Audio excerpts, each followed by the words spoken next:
Hello and welcome, everybody. This is Celine Coggins. I'm the Executive Director of Grantmakers for Education, and you're here for our webinar, Making the Case, Establishing Evidence to Support Practitioners, Strategy, and Outcomes. We're here with Mathematica today, and we're really excited to dive right into some programming post-conference for us. So I think with that, I'll just turn things over to Kimberlyn. It looks like the room is filling up really quickly, so we're really excited to have you here with us today. Thanks so much for joining. Thank you, Celine, and fabulous job to you and the GFE team on a stellar conference in New Orleans. So good afternoon, everyone, and welcome again to the GFE webinar, Making the Case, Establishing Evidence to Support Practitioners, Strategy, and Outcomes. I'm Kimberlyn Butler, the Director of Foundation Engagement at Mathematica, where I work really closely with our foundation partners seeking evidence and insights to make measurable impact and lead our strategic efforts to build partnerships fulfilling our mission of improving public well-being around the world. Much of this work entails helping education funders learn, amplifying emergent trends and lessons learned to advance evidence-informed grant making and collaboration relevant to measurement learning and evaluation across the broader field of philanthropy. I've also had the pleasure of leading network engagement and programs at Grantmakers for Education. So in many ways, this is a nice platform to be in contribution, returning to the Big Tent network that plays such a pivotal role supporting my impact as a facilitative leader in education philanthropy. So before I introduce the panelists, I want to first remind everyone how today's webinar is meant to serve you and the broader GFE network. It will provide you with a clear understanding of how to use data and evidence in your philanthropic practice to improve the strategy and advance outcomes, and illuminate some opportunities for you to make evidence-informed decisions and make evidence more accessible. So joining me today to provide you with key insights about how to uncover data and evidence to improve grant making are Melissa Connerton. She's the Senior Communications Officer at the Wallace Foundation. Melissa will highlight the Wallace Foundation Commission series of evidence reviews to improve K-12 education strategy. My colleague Ruth Neld, a senior fellow at Mathematica who specializes in building and communicating useful evidence for educators and youth service providers, will walk us through the after-school evidence review and guide. We'll close our discussion with compelling insights from Jody Grant, Executive Director of the Afterschool Alliance. Jody will shed light on her experience using evidence to ensure that all children have access to affordable, quality after-school programs. And now just a little bit about how Mathematica decided to partner with GFE and the Wallace Foundation to produce this webinar. As new members to the GFE network, we're really committed to answering the clarion call to help education funders in the broader field learn, supporting more evidence-informed grant-making decisions, and moving the needle on the complex education challenges that we're all familiar with. With experience augmenting foundation staff, managing grant portfolios, and a track record of really serving as a trusted learning partner, we continue to work at the intersection of strategy, evaluation, and practice. We've worked really closely with the Wallace Foundation, as well as other research firms, on a number of projects, including a large-scale evaluation of the Foundation's Principal Supervisor Initiative in partnership with Vanderbilt University. We've also supported an assistant principal research synthesis and engaged in data collection with RAND. We offer a full range of learning and evaluation supports to strengthen program design and execution across the Foundation's strategy lifecycle. And most recently, we had the pleasure of serving GFE's Ask the Experts program with other learning partners at the annual convening in New Orleans. And now we'll hear from Melissa Connerton, Senior Communications Officer at the Wallace Foundation. Hello, can you hear me now? Yes, thank you. Oh, so sorry. Okay, new technology, new offices. So the Wallace Foundation's mission is to foster improvements in learning and enrichment for disadvantaged children and the vitality of the arts for everyone. So we seek two kinds of benefits. When we design our initiatives, we have these two dual goals on mind. We seek to benefit both the children and communities served by the grantee partners we fund directly, and to benefit the field as a whole by generating and disseminating credible, useful knowledge drawn from the on-the-ground work. How and when we communicate about our work, we follow a guiding principle. We say more only as we know more. This allows us to stand behind our commitment to evidence and to share insights and learnings only when we feel we have credible information we can stand behind. It's also critical that we are seen as a nonpartisan resource, or as we say, an honest broker for the field. Today we're talking about an opportunity that we identified at Wallace to say more surrounding the Every Student Succeeds Act, or ESSA, which, as many of you know, was put into place in late 2015 by President Obama. ESSA provides access to funding streams for programs backed by strong evidence of effectiveness. Under the law, evidence of effectiveness is classified into 4 categories or tiers of progressively more rigorous evidence. At Wallace, we started by thinking about ESSA regarding our education leadership work, which is a space we've been in for nearly 20 years. We thought that states might have a need for a description of the evidence that met ESSA criteria for funding, and that this would be an opportunity for Wallace to provide information that would not only satisfy that need, but also assist states in requesting ESSA funding to support their goals. What we found was that more than 30 studies met ESSA requirements, with 18 satisfying tiers 1 through 3. That initial work led us to think about ESSA in relation to some of our other areas. We now have evidence reviews in the arts, social emotional learning, summer, and after school, which Ruth will speak about in just a moment. But to summarize then, the opportunity surrounding ESSA allowed us to better understand and leverage existing evidence, identify evidence that could be used for funding requests, and in keeping with our desire to benefit the field, was a way to share credible, useful information with practitioners and policymakers. I'll now turn it over to Ruth Neal from Mathematica, who can speak more about the after-school evidence review. Hello, I'm Ruth Neal from Mathematica, and I'm really excited to tell you a bit about this evidence review. I'll be talking about the key findings, how the review and the accompanying guide are organized, and how we think these products can be useful to after-school program providers, to the philanthropic community, to state and school district leaders, and to others too. Before we get started, I do want to acknowledge my co-authors, Sandra Jo Wilson from Apt Associates and Wendy McClanahan from McClanahan Associates. I worked on this project while I was at Research for Action before I came to Mathematica. All of us are deeply grateful to the Wallace Foundation for funding this project, to the after-school experts, including the one we're going to hear from later on this webinar, who provided feedback on the work, and to GFE for providing this opportunity to engage with you and to share the learning. So we learned quite a bit from the research that we discovered while conducting this evidence review. In fact, we learned so much that in the end, we thought it made sense to create 2 different products, each with a different purpose. This first document, the evidence review, describes how we searched for the research on after-school program effectiveness and what we learned overall about how after-school programs affect student outcomes. We think this evidence review might be of most interest to the philanthropic community and to others who are interested in sort of a 30,000-foot view of what is known from research about effective after-school programs.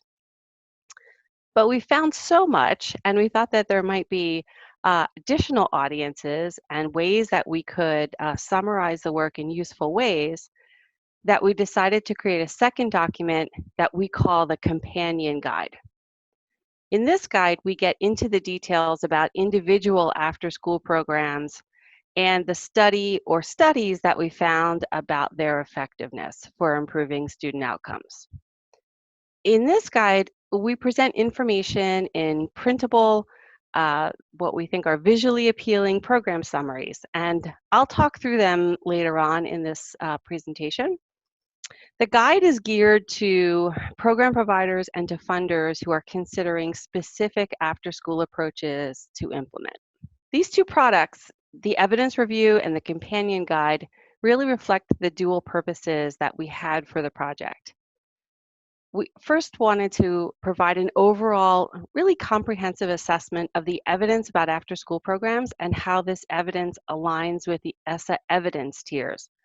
Those 4 tiers of progressively more rigorous evidence of effectiveness that Melissa spoke about. And those tiers range from tier 1, which is the most rigorous evidence, to tier 4, which is the least rigorous evidence. So you'll hear us talk about tiers 1, 2, 3, and 4 throughout, and that's what that means.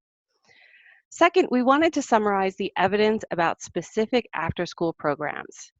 And we thought this is especially important for program providers who receive federal funding under the 21st Century Community Learning Centers program. This program is authorized under ESSA, which encourages states to build, incentivize, or require evidence about activities carried out under the legislation. But even beyond the 21st Century Community Learning Centers program, we think that this can be a really useful guide. Now, I mentioned that we did a comprehensive review. And we wanted to make sure that the evidence review really was comprehensive, that it identified every possible study that we could find with reasonable effort. And so to do this, we cast a wide net, going back to the year 2000 to look for studies. We used a whole wide range of databases and searches to identify over 10,000 manuscripts. Can you hear me? Okay, excellent. I'm going to keep going. I'm very sorry. I don't know what happened. Technology. Okay, so I'm going to pick up where I thought I was. Let's see. So we're talking about the over 690 manuscripts, I think, right? That we found for more in-depth review to determine whether they were relevant to the study. And then ultimately we identified 216 studies that met all our criteria for being relevant to the review. Of these studies, 148 studies met the criteria for ESSA tiers 1, 2, or 3. Remember, tier 1 represents the most rigorous research. And we found another 58 studies that met criteria for tier 4. I do want to say this is a very common winnowing pattern for reviews. The number of studies is first very large because of the wide net that we cast to identify every relevant study. But we think that it is notable that there were over 200 studies of the impacts of after-school programs on one or more student outcomes. We definitely did not expect to find that many studies. And we think that that tells us something important and something that the after-school field, I think, can feel very good about. And that is that they have been busy conducting studies of program effectiveness, clearly. It also tells us that rigorous studies of the impact of after-school programs have been done and can be done. Another interesting thing that we found is that there are many more studies of multi-component and academic programs than of other types of programs. Multi-component programs, as we define them, offer a range of activities. For example, tutoring, arts, and sports, where no single component dominates. Academic programs have an explicit goal of improving student achievement and spend most of their time on academic activities. In contrast, after-school programs in arts, STEM, or sports had few studies of their effectiveness. We suspect, though we don't know for sure, that the reason why there are more studies of multi-component and academic programs is that they are more commonly offered than other types of programs. But I think that this is just something important to note, is that there are certain types of after-school programs where we just have more studies and we just know more than other types. So there are definitely some gaps to be filled in. We also identified over 60 programs. I was just talking about studies, but now I'm talking about programs. Some programs, of course, have multiple studies. We identified over 60 programs that have one study or a couple of studies showing a statistically significant positive impact on at least one student outcome. We found these programs at every grade level and within almost every type of after-school program. I'm telling you about. So if you are interested in information, really about the whole field, about what we've found, different kinds of outcomes, how many tended to have positive effects, for example, that's the place to look.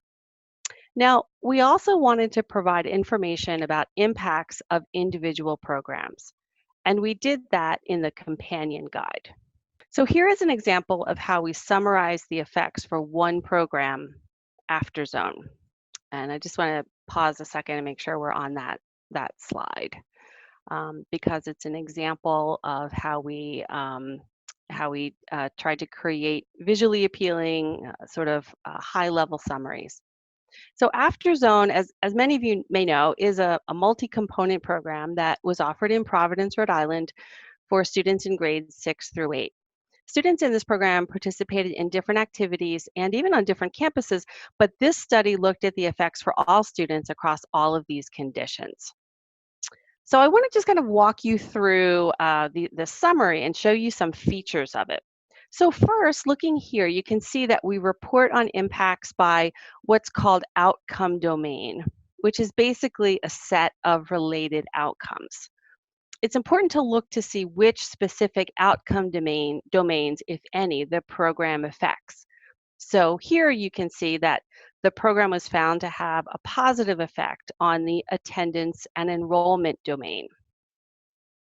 That means that students in the program had improved outcomes in this area relative to those who were not in the program.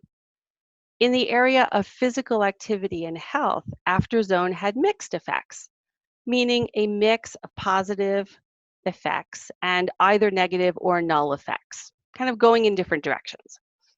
And there were no effects, you can see, of the program, either positive or negative, in 3 achievement areas and for student engagement. And the reason why it's really important to look at these different domains to see, like, where are the effects is because if a program is effective, when you hear someone say this program is effective, the next question should always be, well, effective at what? And this helps you to sort of get clearer about, well, what was it effective at doing? Now, for each program, we also reported information about the program components, the target students, and the context where the study was conducted. We did this because after-school program leaders told us that this information was really important for deciding whether a program might be a good fit for their location. We reported this information for all of the programs, not just those with improved outcomes. So for example, here you can see that we reported that the study, again, we're still talking about Afterzone here, the study was conducted in an urban area, obviously, it's Providence, Rhode Island, in the Northeast, in grades 6 through 8, and it was targeted to low-income students. And if there's a click, next click, you'll be able to see sort of a blow-up of that particular section of the program summary where all of this information is included. And so here you can also see, if you look at the some little pie charts at the bottom of this section, you can see the percentage of students who were low income, who participated in the study, and the racial and ethnic distribution of study participants. And, you know, for decision making, when you choose a program, you don't just sort of say, let me pick one off the shelf. Oh, it's got a positive, statistically significant effect. Let's pick that. You want to make sure that the fit is right. So that part helps you to make that decision. Here's another part that helps you to make the decision. We provided some information about the program components, any best practices they used, and implementation features. And so if we click again, you'll be able to see sort of the detail there from the bottom, where we're describing those components and different what we called logistics. We had to gather this information from the studies themselves, which unfortunately did not always report these facts completely or clearly. And we supplemented that with internet searches to identify other resources that could tell us more about the program. So it's not, as you can see, an exhaustive summary of the components or implementation features, but it'll give you just a start and as a sort of rough way of ruling things in or ruling things out in terms of potentially being interested in implementing them. When we talked to after-school leaders, we learned that some of them wanted just the top line findings, and that's really what we've been looking at on the front page of this program summary. But other school leaders wanted all the details, and that's what we're looking at here. To accommodate those leaders who wanted to dig deeper into the impact findings, we included these details starting on the second page of each program summary. And here what you can find is the specific measures, the ESSA tier for each outcome, sample sizes, effect sizes. If there's a particular group, sometimes studies will break findings up by different different grade levels, for example. So we provided all of the information there, their effect sizes for each outcome by outcome domain. Remember, that's kind of an area of a group of outcomes, and we provided an average effect size there. That's the detail for the people who like that kind of stuff. Okay, so now I want to return for a minute just to the so what question. So we've got the evidence review and the guide, and how do we think that after school program providers or the philanthropic community or states or local education agency staff use this guide to improve what they offer students? Here are a few ways that we think it can be used. So first of all, we think the guide can be used to double check the evidence that vendors provide about the effectiveness of their programs. Does the study meet a given ESSA evidence tier? Is it even a study of effectiveness that they're trying to show to you? If there's a study published between 2000 and 2017 that is not included in this review, that examines the types of outcomes that we were interested in, we're guessing the chances are it's not a strong study of program effectiveness. Second, the program summaries can provide useful information against which to compare current offerings. Because this review is so comprehensive, it's really kind of like a catalog of programs. There might be ideas or strategies that have produced improved outcomes that are worth investigating further.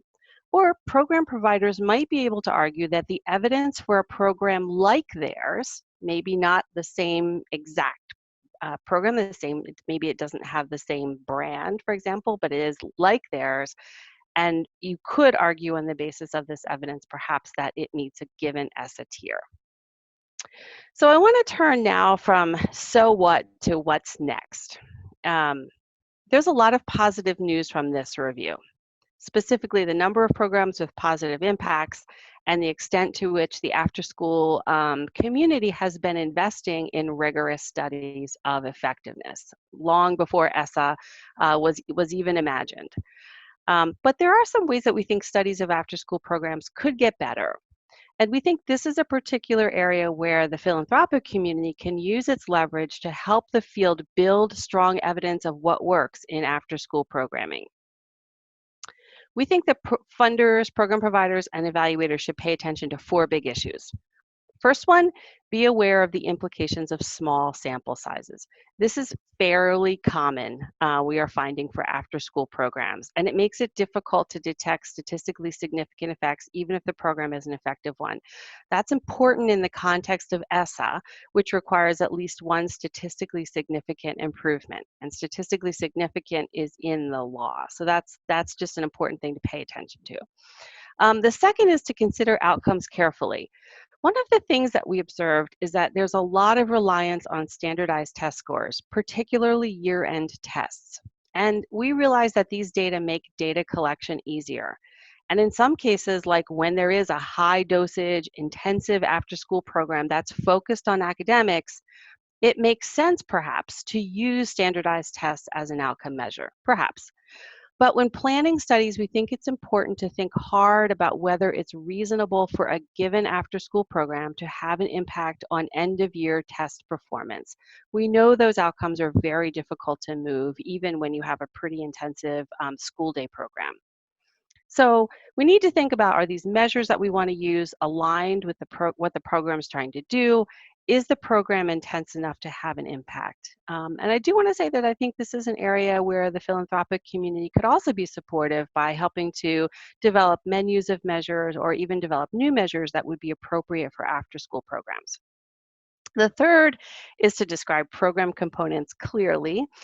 This is an issue way beyond studies of after-school programs. This occurs, unfortunately, in many areas of research. But too often we found that what exactly the program offers students and when and for how long, et cetera, is not described clearly. And it makes it harder for other people who would like to implement an effective program to know what it is that they have to do. And finally, we think it would be really helpful to include information about program cost. We had really high hopes to include this information in the guide because we had been told from the after-school providers who provided feedback and guidance on the sort of the shaping of this project that would be important, but we weren't able to because almost no one reported it. So lastly, as we think about what's next, I also want to highlight some recommendations that we made for states. States have a very important role to play in helping the after-school field build and use evidence about effective after-school programs and strategies. And this is because the 21st Century Community Learning Center funding, which is authorized under ESSA, it flows through states through formula grants. In recent years, Congress has appropriated more than $1 billion annually to this program, and that makes it the largest federal source of funding for after-school programs. What states do, in turn, is to re-grant 21st Century Community Learning Center funds through a competitive process. And what this means to me is that states could play several key roles. They could encourage or require rigorous studies of after-school impact and implementation among grantees. They could develop a state learning agenda to support systematic learning about the effectiveness of after-school models or practices. For example, certain kinds of staff training or certain kinds of after-school models, certain kinds of student participation requirements, for example. And then finally, they could incentivize providers to generate rigorous evidence of effectiveness. For example, they could give extra points in grant competitions to applicants who can provide rigorous evidence that their approach has produced improved student outcomes. So while I think states are clearly key actors, at least with regard to this major funding source for after school, foundations and the philanthropic community really could give states a boost by helping them to try new approaches to building and using rigorous evidence within this federal program. So this has been a quick tour of the products, which I hope you will take a look at over on the Wallace Foundation website. And I'm now going to turn things over to Jody Grant from the Afterschool Alliance, who will talk about how her organization has been using this research review and other research to make the case for after-school programs. Great. Thank you. And thank you to everyone on the phone for listening in. I wanted to start by really thanking the Wallace Foundation for their vision, because what I'm going to talk about is how we at the Afterschool Alliance use a report like this one. And this report has been extraordinary in really helping us make the case for more investments in high quality after school at every single level. So, and the vision comes behind having a foundation that sees not just the importance of the research, but the importance of that research being used as a piece of advocacy. So I want to thank the Wallace Foundation. I want to thank my friends from Mathematica, Grant Makers for Education, and all of you, because I do want to highlight how a study like this can really galvanize advocacy and communications about a field that, you know, as you heard from Ruth, is really making a difference in the lives of kids, and we now have the evidence to show it. So a little bit about the Afterschool Alliance. We're about to be celebrating our 20th anniversary. So we've been around since the year 2000. And we work at the national, state, and local level, because the truth is, if you want to change attitudes at the federal level in thought leaders and policymakers in the media, you have to have the best examples at the local level. So we work with over 26,000 after-school programs across the country. Each year, we train 15 superstars who are people that are actually running a site or multiple sites around the country. We train them to be local spokespeople, state spokespeople, and national spokespeople for after school. We have recently started a youth ambassador program where we have been training youth to be spokespeople for after school. We have more than 24 vistas that are working on infrastructure, everything from looking at equity to looking at STEM programming to sustainability to hunger in after school. We work with 50 state after school networks, and then we work with stakeholders at the national level, all of the major after school providers, Boys and Girls Clubs, YMCA, also organizations like the National League of Cities, the teachers unions, National Conference of State Legislators, the local chambers of commerce, to really build support and make the case for after school. Now, we have a very simple mission at the Afterschool Alliance, which is that every child ought to have access to high quality after school and summer learning. But the reality is it's about equity. So while we want the best quality for every kid, whether they can afford it or not, the vast majority of our work is trying to find programming for the kids that are likely to have the least access. And one of the points I wanted to make is that over time, People that can afford after school and enrichment programs for their kids are paying for it. And they're paying for it because they know it's making a difference in their kids' lives and it's helping set them up for success. And sadly, for the people that can't afford after school, they're still paying whatever they can so that their kids can have access to enrichment. But we need to do better because income is absolutely the biggest challenge. And I just wanted to flag for you that, the Afterschool Alliance, and we're about to go into the field again, has done some intense studies to find out what kids are doing in the hours after school. It's something that we didn't have those answers when we started in 2000. The first time we did it was 2004. And this past time when we did numbers in 2014, when we did a household survey, we actually dug deep into areas of concentrated poverty.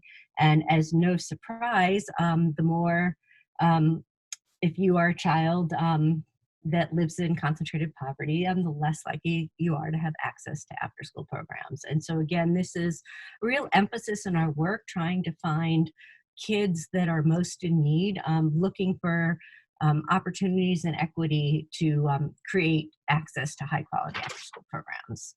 And that is exactly where this report comes in, because our sweet spot is that intersection of research, policy, energizing the field to the most local of programs, and then trying to create an advocacy and communications model that we can use at every single level.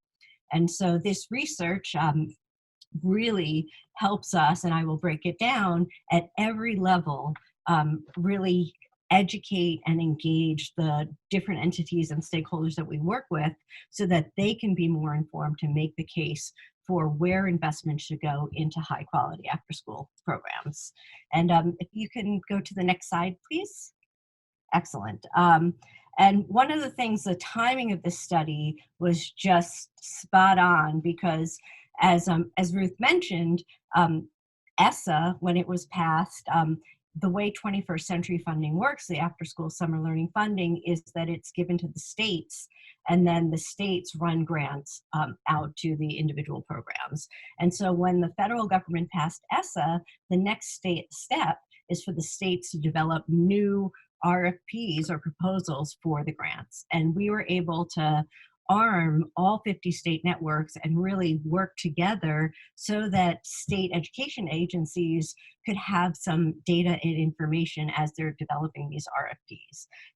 And so that's been extraordinarily important, because even when you're talking about evidence, like, what do we want to measure after school programs for? And probably, end of the year tests are not the best thing to do, because that's not a lot of what we're focusing on in an after-school program. If you have an after-school program that is really focused on getting kids to engage in behavior and social emotional learning, maybe, after-school program that's focusing on ESL, maybe that math test score isn't the be-all, end-all, where for another program, it might focus on math. So this has given us some real ammunition to look at things that we know after-school programs can impact, like attendance, like behavior, to encourage the states to actually measure that. So a little bit about our reach. I mentioned many of our partnerships. We also have blogs and social media that we use, radio, programming. So I would say in a given year, we probably modestly reach 100 million different people. Part of this is social media, blogs, and doing both earned and purchased media, and purchased media both in radio, in ads, and social media. Some of this is done when we work with our statewide after school networks and advocates in all 50 states. We have calls with them every other week. We have, as a result of this research, put together a toolkit for all the states to use, and then we provide specific TA to the states as they work on ESSA implementation at the state level. We've also been able to use this research at presentations that we make at all sorts of different entities and organizations, things like the National School Board Association Conference, as well as your traditional programs that really have a conference focusing on after-school programs. It might be a National League of Cities focusing on elected officials, where we've again been able to give briefings and use this academic research to really show that after school is worthwhile. So on the impact of what we do, it's huge. because in sharing this report, it has really enabled us to make the case at the national, state, and local level to invest more in after school. And so when we have shared this, whether it's through blogs, whether it's through social media, Facebook, Twitter, we have, reached over 25,000 people to get them to know about the report, and, in many cases, the top line findings, but also in many cases, the secondary report where we can actually get into the details of some of the more specific programs. And as I mentioned, there's a national, state, local level to all of this. It's been really great to use this because it's helped us not just with the traditional partners that we have, but also we've been doing a lot more research to places like the National School Board Association to get local leaders to really embrace the idea of investing in after school with their local school dollars. Obviously, we have the 50 state networks that are working at the state level, and then the national funding sources that we work for. And moving on, the statewide, I would say with the statewide after school networks, hopefully if you are more locally based, the statewide network, they do tremendous work and technical assistance very much as on the ground with programs, as well as trying to influence state education agencies and create policies at the state level. So being able to create this toolkit for the state networks was absolutely extraordinary because it gives them hands-on materials based on research that they can use, whether they're talking to their governor, their legislator, their state education agency, their local paper, or they're actually going into a program on the ground and trying to help them figure out what they want to showcase so that they can raise resources for what they do. And then last but not least is, what I spend most of my time in Washington doing, which is really impacting federal policymakers here on the Hill. As it was mentioned, it's over $1 billion that goes to after-school programs. That is, a huge number of kids. It's over 1 million kids every single year. We think it's about 1.7 million kids are touched by this programming and their families every year. And every year we face threats where there's some new priority that, whether it's White Houses or members of Congress, they want to divert these after-school funds to something shiny and new. But the reality is that they are desperately needed, and there's lots of shiny new things going on in these after-school programs. So this is the kind of evidence that has allowed us to go up to Capitol Hill, to have briefings with staff, to have one-on-one meetings with staff and with members, to send information to the policymakers that are directly responsible for funding after school, to convince them not only not to eliminate funding, which has been proposed for 3 years, but to actually increase funding. And for the past 3 years, we have seen modest increases in after-school funding. And I have to say that while it's a host of different things that have led to it, this report is an essential piece in us being able to make that case that after-school matters and that federal funding for after-school is having an impact. So just a few closing thoughts. I think it's extraordinary when philanthropy can have a vision to fund research that is going to have such strong immediate implications at the local, state, and national level.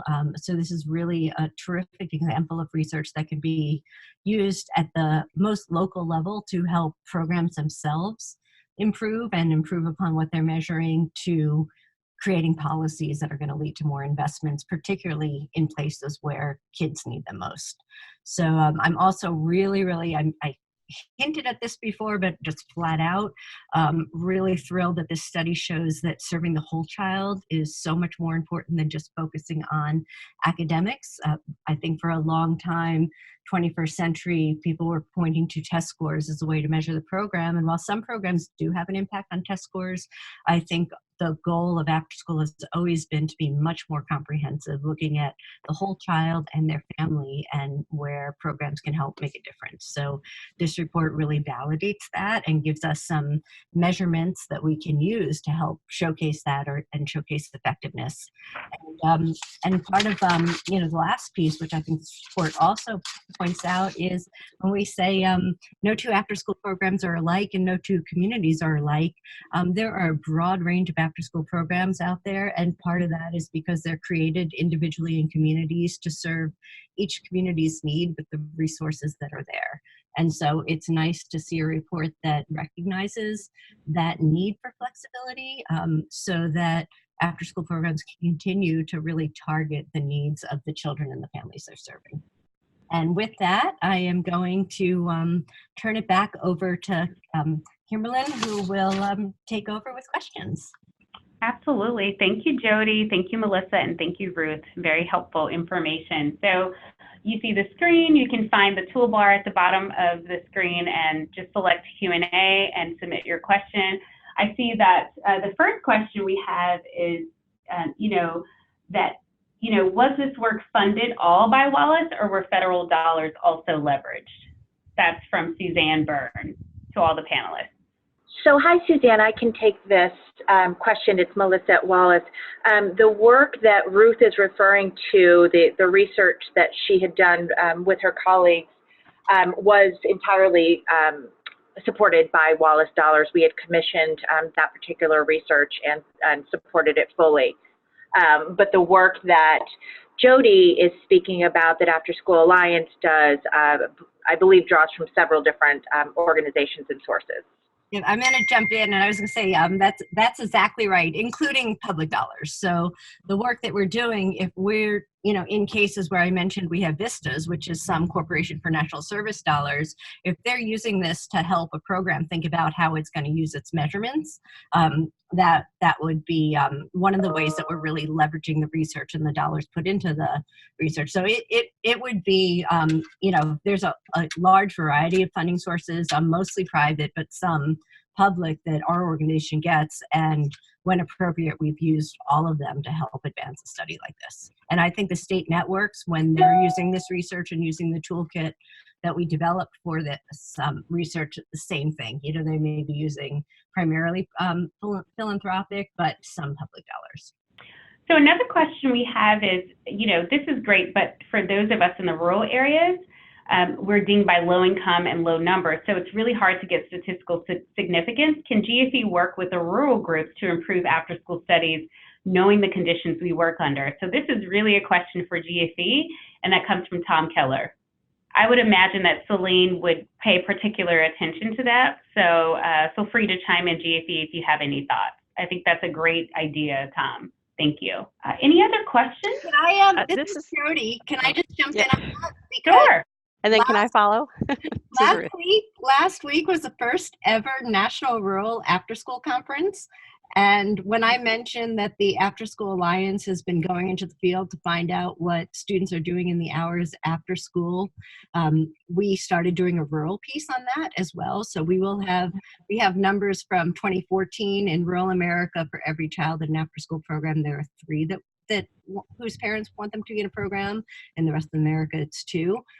So I think it's really exciting, and it would be great to have more information on rural America from an advocacy perspective too.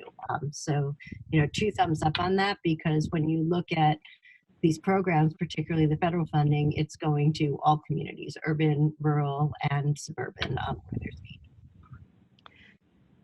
This is Ruth. Can I jump in on that question too?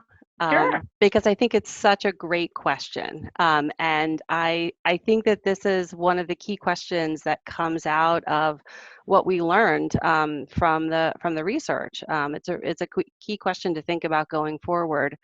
I think, well, I won't speak for the philanthropic community, but I do think that states certainly have a great role, I think, in helping their grantees and different communities to work together and to basically get efficiencies across different communities and different programs, for example, where there are opportunities to explore, let's try a particular model in a couple of different places, for example. And that introduces efficiencies, so programs aren't doing that all by themselves, communities aren't doing that all by themselves. That might be sort of a networked community, networked improvement community approach. But it strikes me that particularly if there are like a particular type of model, for example, that people wanted to try, or if you wanted to try a model that might have some different kinds of variations, there might be some ways to work together across communities and across after-school providers to really develop exciting research and improvement projects and learn a lot together in the process. Great. We have another question from Matthew Nathan. He wants to know, when you meet with policymakers, how do you balance sharing research versus sharing stories? Often numbers alone are not convincing, even if they are positive. Sounds like a great question for Jody. That is spot on. It's a great question. I wouldn't say just policymakers too. I think you have all of these numbers, but you need to turn the numbers into real individuals. So I think a lot of times it's a combination. Often, we do our Hill Days, we'll go up with people, we'll actually go visit a member of Congress with people in the after-school field, ideally kids from their community, who will talk about their own experiences. Now we can back it up with the numbers. If we do a briefing, we will always have some people that are running programs on the ground that can give specific examples of, of kids, of families, of things happening in programs that humanize it. I think often humanizing it is the most powerful way to make your case. It's why I always encourage policymakers to go visit programs, but I think that no matter how humanized it is, they need the data to move forward. So it has to be a nice balance. Great, thank you. Any additional questions? Panelists, feel free to add any other information that you think might be relevant for the audience to consider. We have a little bit more time left. This is Ruth. I would just like to say something about, I think the way that, the very smart way that Wallace has used these reviews to raise awareness of particular topic areas or fields of work and the evidence that they have in those fields, and maybe sort of next steps with the evidence. And I'm saying that because I worked at the Institute of Education Sciences during the Obama administration, and I was there when we were putting out the guidance about the use of evidence under ESSA.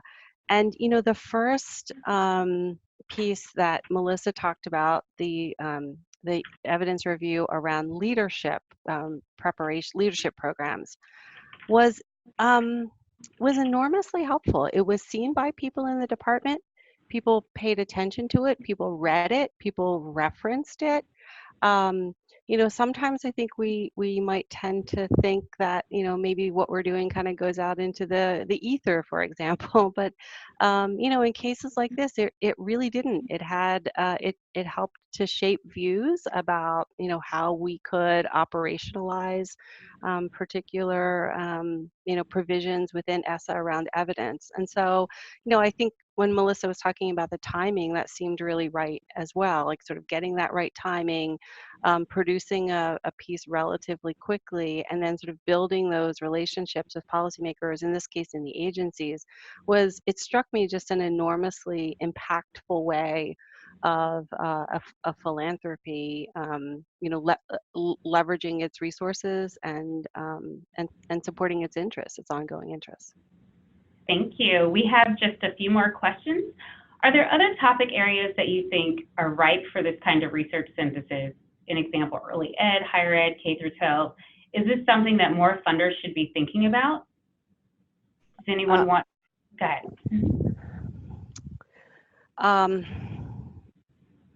Yes.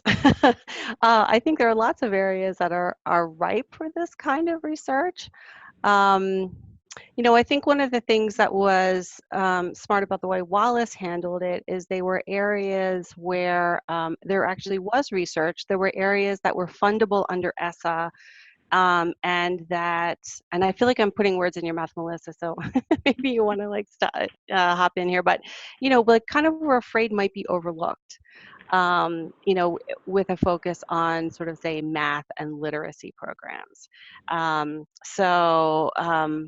think sort of thinking about, are there particular areas under ESSA, for example, that could be that maybe need evidence reviews might be a way of thinking about that. Ruth, I agree, and I think that for Wallace, we have now commissioned, as I said, evidence reviews in all of the areas that we touch as a foundation, starting from education leadership, which is certainly a more mature space, to social and emotional learning, which is our most recent initiative, a couple of years old now. So I think that we felt that the opportunity was right because there was such strong alignment to the areas in which we work and where our grantees were already doing so much work on the ground, that looking at a different kind of vehicle for research and sharing evidence through this particular strategy would be beneficial to us and to the field. Great. We have another question. So Ruth, you talked about STEM. Jody, you talked about science, technology, engineering, and math. How does Ruth define STEM is the question that is different from Jody's definition. Some say STEM when they mean activities that may or may not have science, technology, engineering, and math content. So that's the question. Okay, so you know, I think the way we divided up the programs, you know, we were basically looking for programs that were, you know, really focusing on, you know, offering science or math or engineering kinds of activities. Examples, I'm just kind of scrolling through to remind myself of the particular examples in that group, but there were things like, you know, robotics programs, Lego robotics programs. There were, one was called Bugs, Bringing Up Girls in Science.